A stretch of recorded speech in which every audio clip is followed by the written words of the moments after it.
عن المقدام بن معدي كرب رضي الله تعالى عنه قال رسول الله صلى الله عليه وسلم للشهيد عند الله 6 خصال يغفر له في أول دفعة ويرى مقعده من الجنة ويجار من عذاب القبر ويأمن من الفزع الأكبر ويوضع على رأسه تاج الوقار الياقوت منها خير من الدنيا وما فيها ويزوج 72 زوجة من الحور العين ويشفع في 70 من أقربائه أو كما قال عليه الصلاة والسلام الله নবী বলেন উম্মত শহীদের জন্য 6টা পুরস্কার বলেন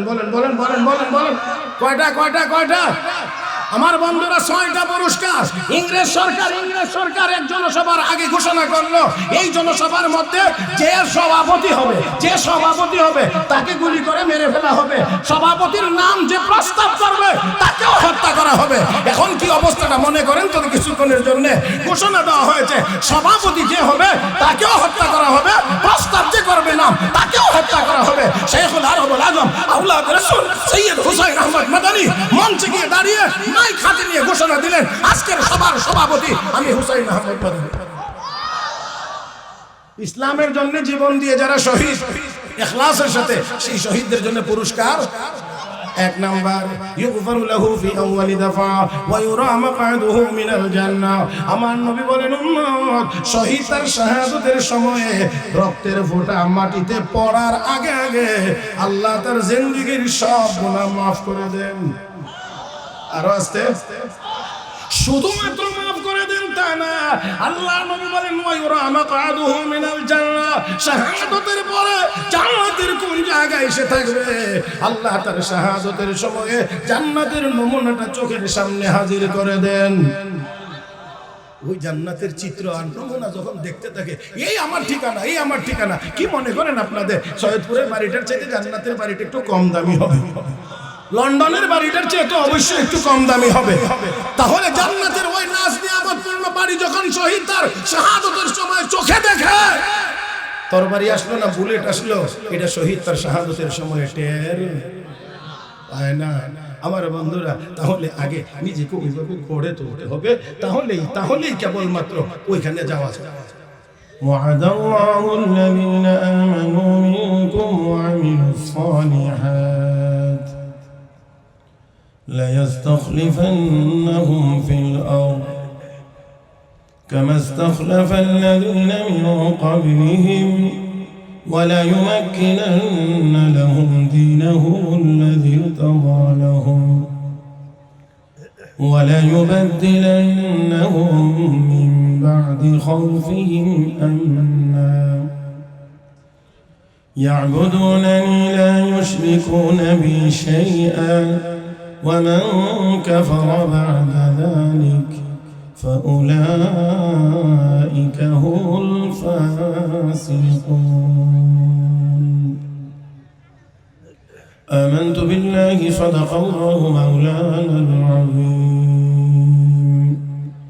وبلغنا رسوله النبي الأمي الكريم ونحن على ذلك لمن الشاهدين والشاكرين والحمد لله رب العالمين اللهم صل على محمد وعلى آل محمد كما صليت على إبراهيم وعلى آل إبراهيم إنك حميد مجيد اللهم بارك على محمد وعلى آل محمد كما باركت على إبراهيم وعلى آل إبراهيم إنك حميد مجيد আজকের মহতি মাহফিলের মুহতারাম সভাপতি দামাত বারাকাতুহুল আলিয়া উপস্থিত হযরত উলামায়ে কেরাম সমবেত দিনদার ইমানদার মুসলমান ভাইরা পর্দার আড়ালে অবস্থানরত শ্রদ্ধেয় সম্মানিত মা ও বোনেরা রব্বি করিমের দরবারে শুকরিয়া আদায় করছি যিনি আমাদেরকে আজকের এই মুবারক মজলিসে আসা বসার কোরআন হাদিসের গুরুত্বপূর্ণ কথা শুনবার বলবার তৌফিক দান করেছেন। মহব্বতের সাথে সবাই বলি আলহামদুলিল্লাহ। মোটামুটি ভাবে আমার সাথে একটু কথা ছিল 9টা থেকে 10টা পর্যন্ত 45 মিনিট আমার বয়ানের টাইম। এখন শুকরিয়া আদায় করতে করতে আমার ঘড়িতে 9টা 44 মিনিট, তার মানে আমার হাতে আছে 1 মিনিট। এখন যদি আমি আখিরু দাওয়া নাও বলি তাও মনে হয় 1 মিনিটের মধ্যে গিয়ে শেষ হবে না। আমার কিছু করারও নাই, আমি একেবারেই অপারক মজবুর। আজকে আপনাদের শুধু জগন্নাথপুর থানার ভিতরে আমার 4টা প্রোগ্রাম, এটা মাত্র দ্বিতীয়টা, আরো সামনে 2টা রয়েছে। সেজন্য চাইলেও আমি আসলে সময় বৃদ্ধি করতে পারবো না, শুরুতেই আন্তরিকভাবে দুঃখিত। বাকি সৌজন্যতা বলে একটা কথা আছে, আইন এক জিনিস, মানবিকতা আর এক জিনিস। আইনে 45 মিনিটের পরে আর আমার চলে না, কিন্তু মানবিকতা বলে যে এই মুহূর্তে যদি একেবারেই কিছু না বলে ছেড়ে দেই, অমানবিক আচরণ। সেই জন্য এখন যতটুকু করবো সেটা মানবিকতার ভিতর থেকেই করতে হবে। আমি বিনয়ের সাথে অনুরোধ করবো সবাই একটু আমার দিকে তাকাবেন। আপনাদের যদি এখনো ডাইনি বামে কিছু দেখার বাকি থাকে তাহলে এটা মনে হয় উচিত না। একটু দয়া করে সবাই আমার দিকে তাকাবেন, একদম সোজা হয়ে আমার দিকে তাকাবেন। আরেকটু সোজা হন, সোজা হন। আল্লাহ আল্লাহ, জোয়ান মানুষটি এত লইয়াতে বুঝা হইতে মনে হয় যেন কমলিয়ার বালিশ দিলে লেখন ভালো আছে। এতক্ষণ এত জোরালো বয়ান শুনলেন, তারপরে এই অবস্থা। আর যদি ঠান্ডা হওয়া শুনতে যেত এতক্ষণ ঘুমাই যেত। প্যারে হাজিরিন, আমি আপনাদের খেদমতে পবিত্র কোরআনুল কারীমের সূরা আন-নূরের 55 নম্বর আয়াত তেলাওয়াত করেছি। আয়াতে কারিমার আলোকে আপনাদের খেদমতে অল্প কয়েকটি কথা বলার আশা করছি। আল্লাহ যেন বলবার, শুনবার, বুঝবার এবং আমল করার তৌফিক দান করেন। সবাই বলি আমিন। একেবারে আমার চোখে চোখ রেখে প্রথমত আয়াতের শান নজুলটা আমি আপনাদের খেদমতে পেশ করব। দয়া করে একেবারে আমার দিকে তাকাই আসুন। আর আমার দিকে তাকাইলে এমনি দেখা যাবে, মাফ করে দেন। আবার কেউ বললেন না যে খালি উনার কথা, হুজুরের কথা তো কয় না। আমার দিকে তাকাইলে আপনাদের চোখের একটা রেঞ্জ আছে, এরিয়া আছে, আয়তন আছে, দেখা এর ভিতরে হুজুর পড়বেন ইনশাআল্লাহ। তাকাবেন তো ইনশাআল্লাহ? না অন্য কিছু আছে আরো বাকি? না আমার সাথে একটু কথা বলেন, আরো কিছু বাকি আছে? আমার সাথে কথা বলবেন না তো? 3 জনে বলছে। আরে আমার সাথে কথা বলবেন না তো? সবাই বলেন আওয়াজ করে সুবহানাল্লাহ, আলহামদুলিল্লাহ, লা ইলাহা ইল্লাল্লাহ, আল্লাহু আকবার। এই আওয়াজ দিয়ে ইসলাম কায়েম করবেন? হ্যাঁ, এই আওয়াজ দিয়ে ইসলাম কায়েম হবে? আর একটু বলিষ্ঠ আওয়াজ হোক, আর একটু বলিষ্ঠ আওয়াজ হোক। অন্তত এই বৃহত্তর সৈয়দপুরের এরিয়া থেকে শয়তানকে সরাইয়া দেন। সবাই মিলে বলিষ্ঠ আওয়াজে বলেন আল্লাহু আকবার। বলছিলাম আমার দিকে তাকিয়ে শুনবেন। নবীর এক সাহাবায়ে কেরামের অবস্থা তো, বিশেষ করে মদিনার জীবনে অবস্থা ছিল, এক যুদ্ধ থেকে আসার পরে পোশাকও খুলতে পারে নাই, আর এক যুদ্ধে রওনা হয়ে গেছে। এমনও হয়েছে সাহাবায়ে কেরাম যুদ্ধের পোশাক খুলছেন, জিবরাইল এসে কই ইয়া রাসূলুল্লাহ আপনার সাহাবীরা যুদ্ধের পোশাক খুলে ফেলেছে, আমরা আসমানের ফেরেশতারা তো এখনো যুদ্ধের পোশাক খুলছেন। তার মানে পরবর্তী অর্ডার। তো একের পর এক জিহাদ চলছে। সার্বক্ষণিকই এমন একটি অবস্থার ভিতরেই সাহাবায়ে কেরামদেরকে পার করতে হয়েছে।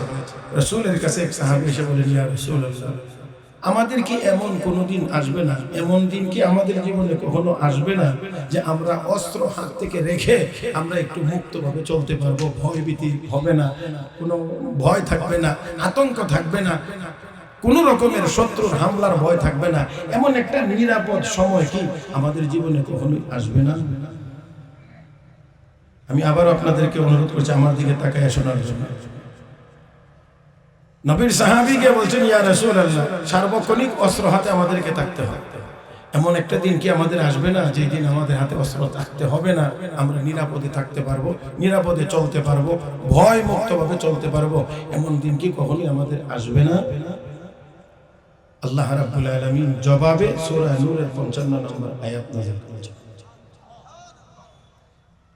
যদি এতটুকু কথা বুঝে থাকে তাহলে বলেন ভয় মুক্ত হবেন আপনার নিজস্ব পরিকল্পনায়, নিজস্ব চিন্তা ভাবনায়, না আল্লাহর দেওয়া প্রেসক্রিপশনে? এই আওয়াজে হবে না, আমার সাথে এই আওয়াজে হবে না, আরেকটু আওয়াজ লাগবে। বলেন আমাদের নিজস্ব তৈরি করা কোনো চিন্তা ভাবনার ভিত্তিতে আপনি নিরাপত্তা পাবেন, না আল্লাহর দেওয়া প্রেসক্রিপশন অনুযায়ী নিরাপত্তা পাবেন?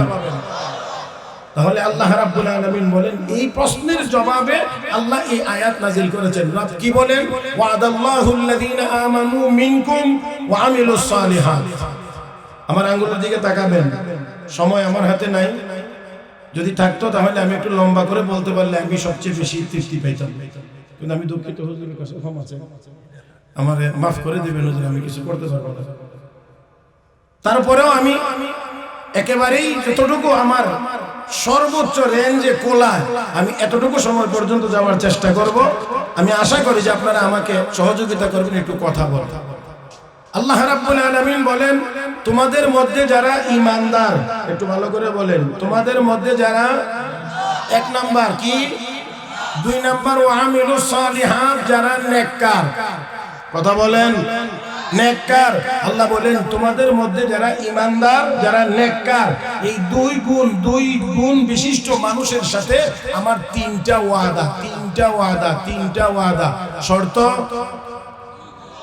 দুই গুণ ঈমান নেক আমল, ঈমান নেক আমল, ঈমান নেক আমল। ওয়াদা কয়টা? আল্লাহ মাঝে মাঝে ওয়াদা খেলাফ করেন না, কখনো আল্লাহ ওয়াদা খেলাফ করেন। ইন্নাল্লাহা লা ইউখলিফুল মিয়াদ। আল্লাহ কখনোই তার ওয়াদা লঙ্ঘন করেন, এখনো করবেন, ভবিষ্যতেও করবেন। তাহলে এক নাম্বার ঈমানদার, দুই নাম্বার নেককার। আল্লাহ তাদের সাথে ওয়াদা হলো লা ইস্তাখলিফান্নাহুম ফিল আরদ কামা ইস্তাখলাফাল্লাযীনা মিন ক্বাবলিহিম। তোমাদের পূর্ববর্তী মানুষদেরকে যেমন আমি আল্লাহ এই পৃথিবীর শাসন ক্ষমতা দান করেছিলাম, তোমরাও যদি ঈমানদার আর পরিপূর্ণ নেককার হতে পারো, আমি আল্লাহ অবশ্যই লা ইস্তাখলিফান্নাহুম, লামে তাকিদ বা নুনে তাকিদ, অবশ্যই আমি আল্লাহ তোমাদেরকে এই পৃথিবীর শাসন ক্ষমতা দান করব। হাজারো চেষ্টা হবে, হাজারো স্লোগান হবে, হাজারো আইডিওলজি আপনারা ব্যক্ত করবেন, যতক্ষণ এই জাতিকে ঈমানদার আর নেককার বানানো যাবে না, স্বপ্ন দেখতে পারবেন কোনদিন খেলাফত কায়েম হবে।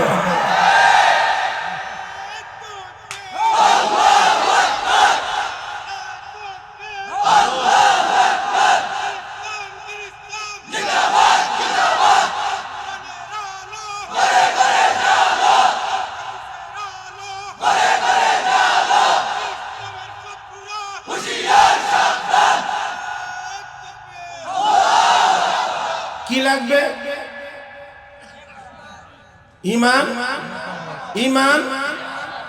ঈমান আমাদের আছে আলহামদুলিল্লাহ, দুর্বল হলেও ঈমান আছে। নেক আমল হইলে এটা সবল হয়ে যাবে, কথা কয় না? নেক আমল হইলে এটার পাওয়ার বেড়ে যাবে। বর্তমান আমাদের মুসলিম উম্মাহ ইন্টারন্যাশনাল সমস্যা, আর আমরা দৌড়াচ্ছি কোথায়?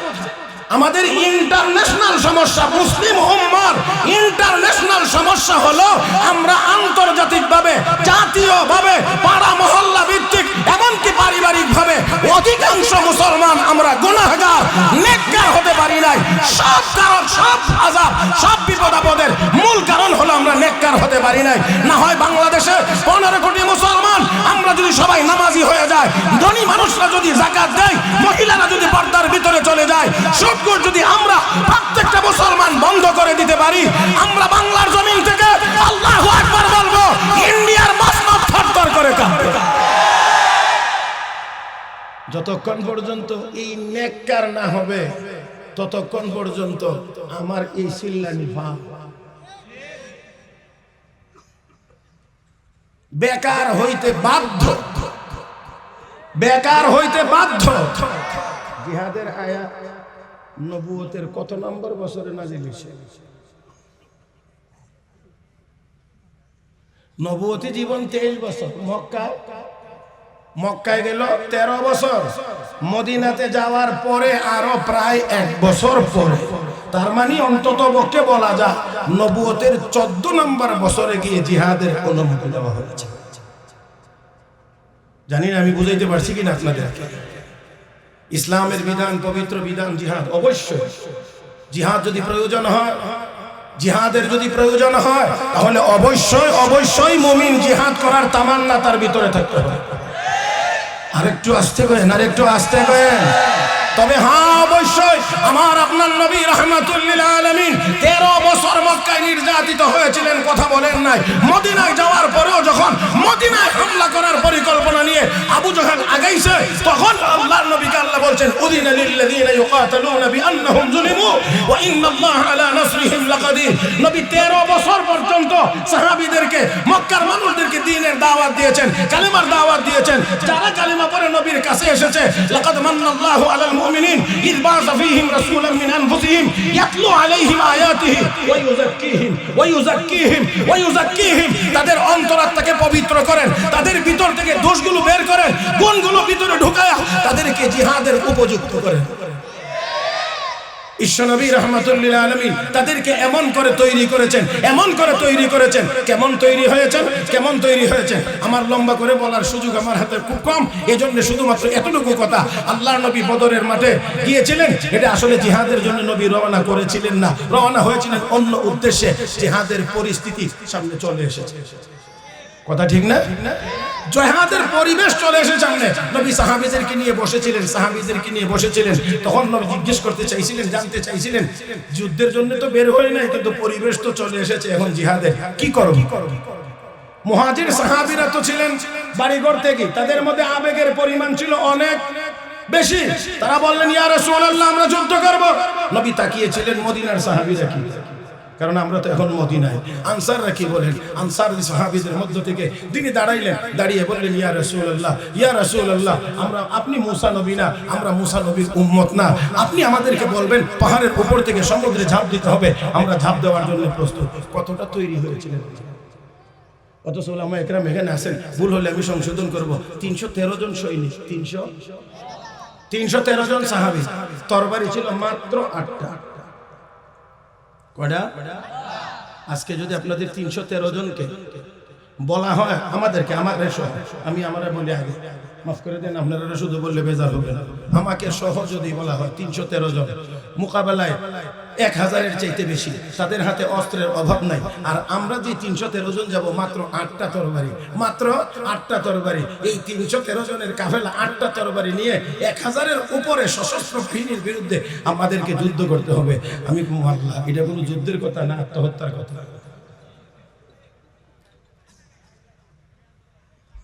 জানি না আপনাদের বুঝাইতে পারতেছি কিনা, আমার মনের ভাবটা বুঝাইতে পারছি কিনা আমি জানি না।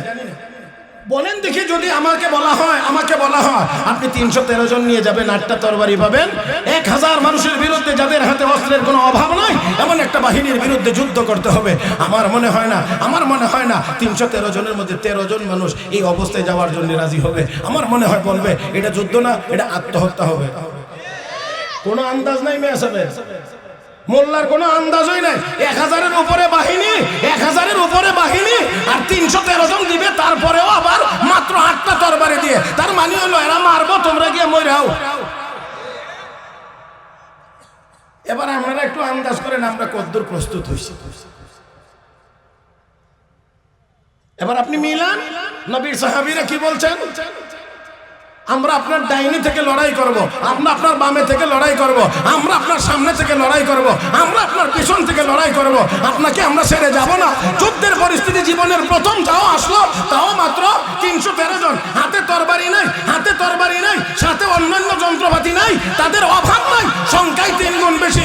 এরপরও নবী যখন বলছেন, সাহাবীরা কর, ইয়া রাসূলুল্লাহ, আমি আপনার ডাইনে থাকবো, আমরা আপনার বামে থাকবো, আমরা আপনার সামনে থাকবো, আমরা আপনার পিছনে থাকবো। রব্বে কারীম ইয়া আইয়ুহান নাবিয়্যু হাসবুকাল্লাহু ওয়া মান ইত্তাবাআকা মিনাল মুমিনিন। আপনার জন্য আপনার আল্লাহই যথেষ্ট। আপনার সাথে যে সাহাবীরা আছে তারাই আপনার সাথে থাকবে, তারা অস্ত্র না থাকলেও আপনাকে ছেড়ে চলে যাবে না। আপনার ডাইনে তারা লড়াই করবে, বামে তারা লড়াই করবে। কি পরিমাণে তারা প্রস্তুত হয়েছিলেন আমার বন্ধুরা! নেক আমলের প্রশিক্ষণের মাধ্যমে মরবার জন্য সম্পূর্ণ প্রস্তুতি যেদিন গ্রহণ করতে পারবো, সেই দিন মনে করতে পারবো জিহাদের ময়দানে যাওয়ার সাহস আমাদের হবে। আর বিল্ডিং 5 তলা সহ দেখবো, স্বপ্নেও দেখবো, বিলাসিতার অনেক দামি গাড়ির স্বপ্ন দেখবো, আরো আরো অনেক কিছু স্বপ্ন দেখবো, আর চিন্তা করব বদর যে আল্লাহ আমাদেরকে বুঝার তৌফিক দান করে। প্যারে হাজিরে, তাই আসো আমরা আমাদেরকে ঈমান আর আমলের মাধ্যমে আগে তৈরি করি, গুনার কাজগুলো আগে ছেড়ে দেই। কথা কন, আরো আস্তে কন। কি ছেড়ে দেই? জোরে কন না, কি ছেড়ে দেই? গুনার কাজ ছেড়ে দেই, গুনার কাজ ছেড়ে দেই, গুনার কাজ ছেড়ে দেই, নেক আমল করতে থাকি, নেক আমল করতে থাকি। তারপরে দেখবেন জিহাদ করা পান্তাবাতের। আর একটু জোরে কর না।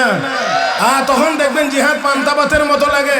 আরে তরবারি চালাইলে পিপিলিকা কামড় দিলে যতটুকু কষ্ট হয়, মুজাহিদ শাহাদাতের সময়ে তরবারি চালাইলে এতটুকু কষ্ট অনুভব করে না।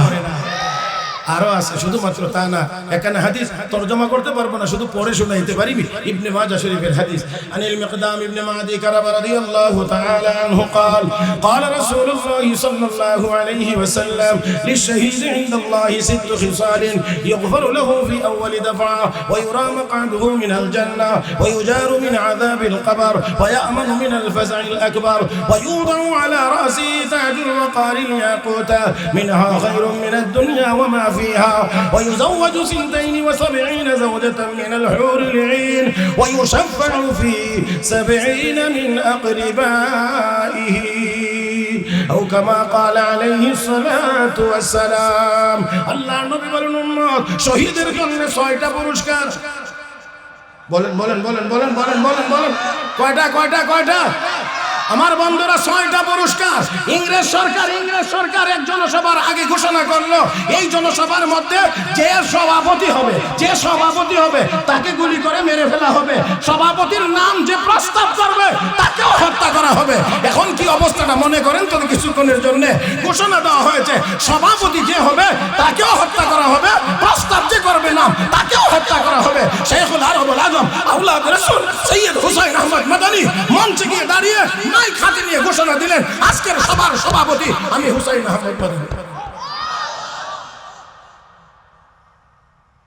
তার মানে হলো মারে যদি তো প্রস্তাবক আর সভাপতি দুইজনরে যেন মারবার সুযোগ না পায়। মারলে আমারই মারক, একজন মরব আর একজন এই ব্রিটিশ লাল কুত্তাদের সাথে জিহাদের জন্য জিন্দা থাকবে।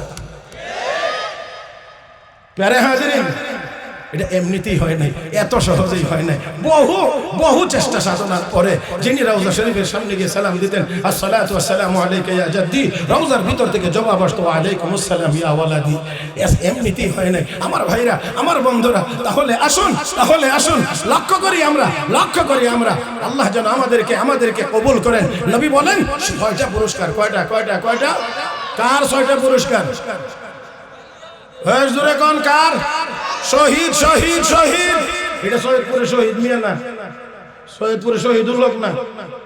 ইসলামের জন্য জীবন দিয়ে যারা শহীদ ইখলাসের সাথে, সেই শহীদদের জন্য পুরস্কার। 1 নাম্বার, ইউগফারু লাহু ফি আউয়ালি দাফা ওয়া ইউরা মাকআদুহু মিনাল জান্নাহ। আমার নবী বলেন, উম্মত শহীদ তার শাহাদাতের সময়ে রক্তের ফোঁটা মাটিতে পড়ার আগে আল্লাহ তার জিন্দেগীর সব গুনাহ মাফ করে দেন। আরো আস্তে, শুধুমাত্র মাফ করে দেন তা না, আল্লাহ নবী বলেন ওয়া ইউরা মাকআদুহু মিনাল জান্নাহ, শাহাদাতের পরে জান্নাতের কোন জায়গায় এসে থাকবে, আল্লাহ তার শাহাদাতের সময়ে জান্নাতের নমুনাটা চোখের সামনে হাজির করে দেন। ওই জান্নাতের চিত্র আর নমুনা যখন দেখতে থাকে, এই আমার ঠিকানা। কি মনে করেন আপনাদের সৈয়দপুরের বাড়িটার চাইতে জান্নাতের বাড়িটা একটু কম দামি হবে? লন্ডনের বাড়িটার চেয়ে তো অবশ্যই একটু কম দামি হবে। তাহলে জান্নাতের ওই নাজ নিয়ামতপূর্ণ বাড়ি যখন শহীদ তার শাহাদাতের সময় চোখে দেখে, তরবারি আসলো না বুলেট আসলো, এটা শহীদ তার শাহাদাতের সময় টের পায় না। আমার বন্ধুরা, তাহলে আগে নিজেকে ওইভাবে গড়ে তুলতে হবে, তাহলেই কেবলমাত্র ওইখানে যাওয়া যায়।